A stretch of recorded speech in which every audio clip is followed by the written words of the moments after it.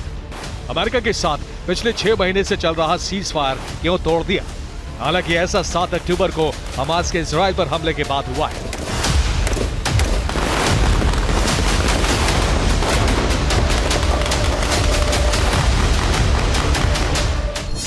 तो क्या अली बाघेरी कानी ईरानी प्रॉक्सी को कंट्रोल करने में नाकाम हो गए? क्या कानी सुलेमानी की तरह ईरानी प्रॉक्सी पर लगाम नहीं लगा पाए? क्या कानी की नाकामी पूरे अरब को युद्ध में झोंक देगी?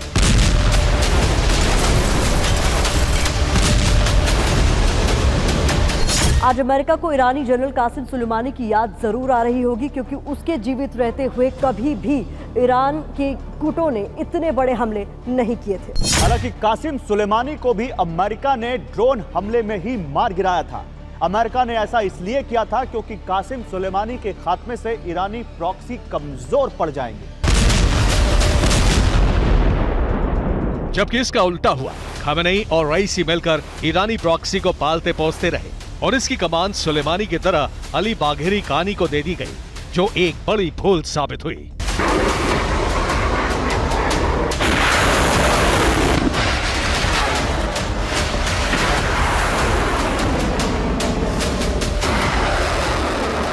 क्योंकि कानी का कंट्रोल ईरानी प्रॉक्सी पर करीब करीब खत्म हो चुका है। अमेरिकी सैनिकों पर लगातार हो रहे हमले तो यही बता रहे हैं। इस बीच ये भी समझना होगा कि कानी क्यों सुलेमानी जैसा कड़क जनरल नहीं बन पाए।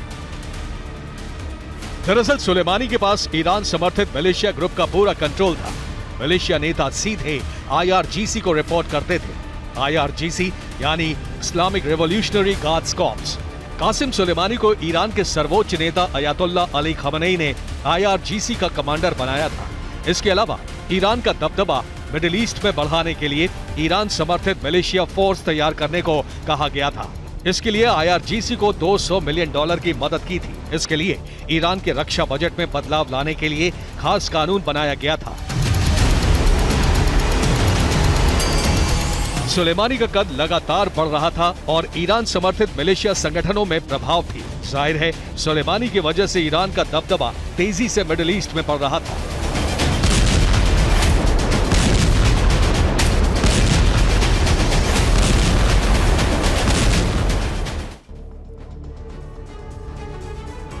लेकिन जहां एक तरफ इजराइल लगातार ग्राउंड ऑफेंसिव आगे बढ़ा रहा है और हमले कर रहा है हमास पर, वहीं हमास भी रॉकेट से हमला कर रहा है इजराइल पर। ताजा जानकारी ये सामने आई है कि अशदोद शहर में भीषण तबाही हुई है उस रॉकेट हमले से जो हमास ने किया है। हमास के रॉकेट हमलों से किस तरह से देखिए आग लग गई, उसकी तस्वीरें सामने आई हैं। ये इजराइल का इलाका है अशदोद। क्योंकि ईरानी प्रॉक्सी सुलेमानी की वजह से लगातार मजबूत होते जा रहे थे। लेबनान में हिजबुल्लाह, इराक में बद्र संगठन, PMF यानी पॉपुलर मोबिलाइजेशन फोर्सेस, AHH यानी असैद अहल अल हक और IS, सीरिया में AHH कुद्स फोर्स और IS, जबकि यमन में हौथिस।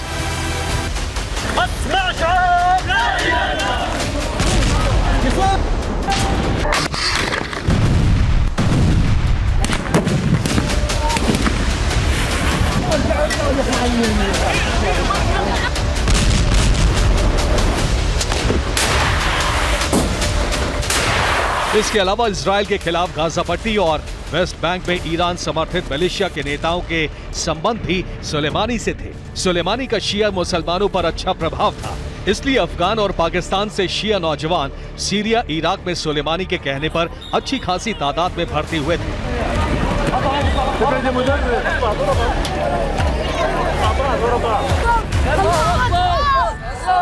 बताया जाता है कि हमास में भी इसी तरह की भर्तियां की गई थी। ऐसे में सुलेमानी जब चाहे इन मिलिशिया गुटों को कंट्रोल कर सकते थे, लेकिन अब ईरान में ना तो सुलेमानी है और ना ही ईरानी प्रॉक्सी पर वैसा कंट्रोल। इसलिए ईरान के शीर्ष नेता बेबस दिख रहे हैं।